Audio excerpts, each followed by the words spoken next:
Gẹ́gẹ́ bá ṣe mọ̀ pé àsìkò tá a wà yìí Ọlọ́run kó ṣàánú wa ní àsìkò tó yẹ pé a gbọ́dọ̀ wà ní ojú lalákọ̀ọ́fín fi ń ṣọ́rí ni.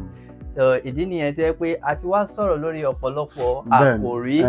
Àìmọye àwọn devices tá a ti yẹ̀ wò, àsọpa CCTV camera, àsọpa bá a ṣe lè lo fóònù tá a rò pé ó ti bàjẹ́ yẹn láti máa fi mọ́nítọ̀ àyíká wa àti àwọn nǹkan bẹ́ẹ̀ bẹ́ẹ̀ lọ.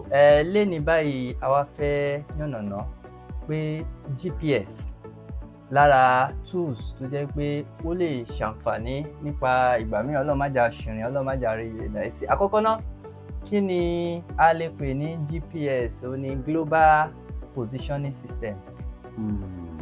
Global Positioning System. So ó dàbí nǹkan tó máa ń ṣe àfihàn àwọn ààyè ní àgbáyé. Get? So bíi pé nísìn bá a ṣe wà níbí báyìí sìn, there is a particular satellite tó ń determine location ibi tá a wà yìí. So through that GPS ni ẹni tó bá ní bóyá bí ẹ̀rọ alágbèéká ni àbí bóyá ó ní tracker tí torí àwọn àkànṣe tracker wà tó yẹ pé iṣẹ́ tí wọ́n kan lè ṣe wọ́n fún ni pé ká fi wọ́n sí ara nǹkan kan dẹ̀ máa bá wa monitor positioning ibi tí nǹkan yẹn bá ń lọ. Ká máa track ọ̀kadà, track mọ́tò. Ṣe ti get.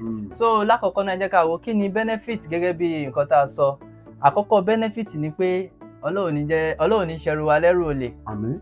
Ọ̀pọ̀lọpọ̀ àwọn security vehicles òun ni wọ́n máa ń fi GPS sí so that tí wọ́n bá lọ operation wọ́n lè máa monitor wọn, ibo ni wọ́n rìn sí, ibo náà wà. Àgàgà tó bá jẹ́ pé bóyá wọ́n lọ fún operation, bí wọ́n fẹ́ lọ mú àwọn ọ̀daràn àbí nǹkan kan ṣe mọ̀. Ìgbà míì wà tó yẹ pé wọ́n máa wò pé ṣé agbára wọn ká wọn, ṣé kò ní pé nǹkan kan ti ń ṣẹlẹ̀. So wọ́n máa fi monitor movement security vehicle yẹn. Ẹlẹ́ẹ̀kejì ń bẹ ó ní èèyàn gangan fún rẹ̀. Ọlọ́run má jẹ́ kí èèyàn sọnù. Bóyá ẹni yẹn ó lè má mọ̀nà, ó dẹ̀ lè bọ́ sí ọwọ́ Ọlọ́run já bọ́ sọ́wọ́ ajínigbé. So irú opportunity GPS yẹn tó bá ní nǹkan tá a pè ní tracker lára, bóyá dedicated tracker ni, bóyá fóònù ẹ̀ ni, because kó má jẹ́ káwọn èèyàn máa lọ rò pé bóyá dedicated tracker nìkan tá a mẹ́nu bà. Dedicated tracker wà, but at the same time mobile phone wa náà lè lò láti fi track movement èèyàn. So ẹlẹ́ẹ̀kejì ni pé ká lè fi ṣe ìrànwọ́ fún emergency response.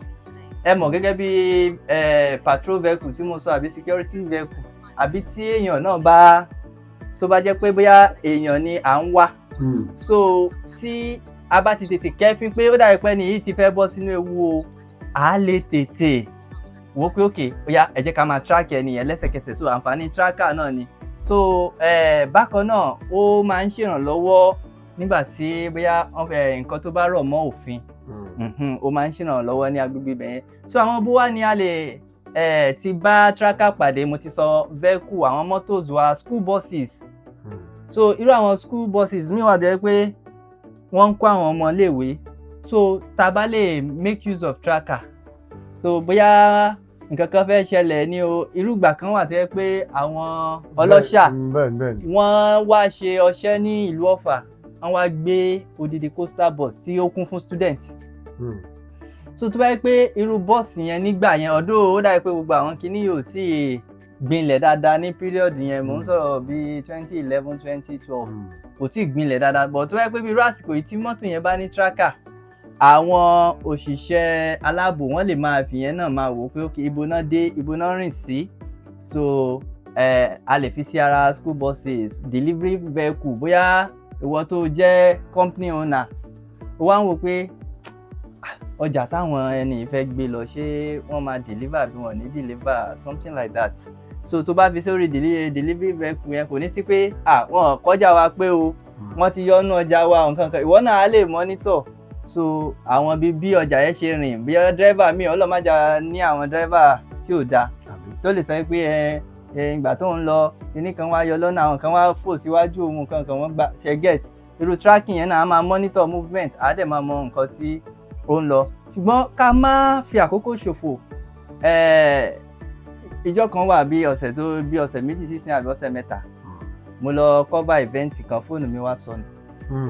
So àǹfààní GPS yẹn tó ń bá mi monitor location yẹn ni a fi ṣàwárí fóònù yẹn. Lótìtọ́ ẹni tó mú fóònù yẹn sọ pé bóyá òun ò mú ní mú pé òun fẹ́ jí torí pé kò àárí pé bóyá kó pa ó tiẹ̀ jẹ́ pé built-in battery ni kò lè yọ battery. Then irú àwọn security measure tá a ti sọ nígbà kan náà bí àwọn pin kankan yẹn àwa náà ti fi sí orí fóònù yẹn, so kò rọrùn fẹ́ nìyẹn náà, even tó bá yẹ pé bóyá ó rí fóònù yẹn gan kò rọrùn fún láti ṣí, so láti sọ pé bóyá òun fẹ́ pa. So gbogbo bó ṣe ń rìn káàkiri hall yẹn ni à ń monitor activity yẹn. Báwo la ṣe wá lè achieve irú nǹkan báyìí? Bóyá òun lo iPhone, bóyá ó dẹ̀ ń lo Android phone. Tó bá yẹ pé àwa tá à ń lo iPhone ni orí kíní láti lè rí àǹfààní yẹn, iCloud.com direct. So tá a bá ti lọ sórí iCloud.com mo máa gbé kíní wá pé ká login. Ṣùgbọ́n àwa tá à ń lo Android phone a kàn máa lọ sórí browser wa náà ni. So tá a bá lọ sórí browser wa, we just search for android.com/find. So tẹ́ bá ti search ẹ̀ bẹ́ẹ̀ yẹn ó máa gbé page kan wá tí wọ́n ń pè ní find hub. So tó bá ti gbé find hub wá a wá ní kẹ́ enter information yín. So once tẹ́ bá ti enter information yín, bóyá Google Mail lẹ́ ń lò ní, bóyá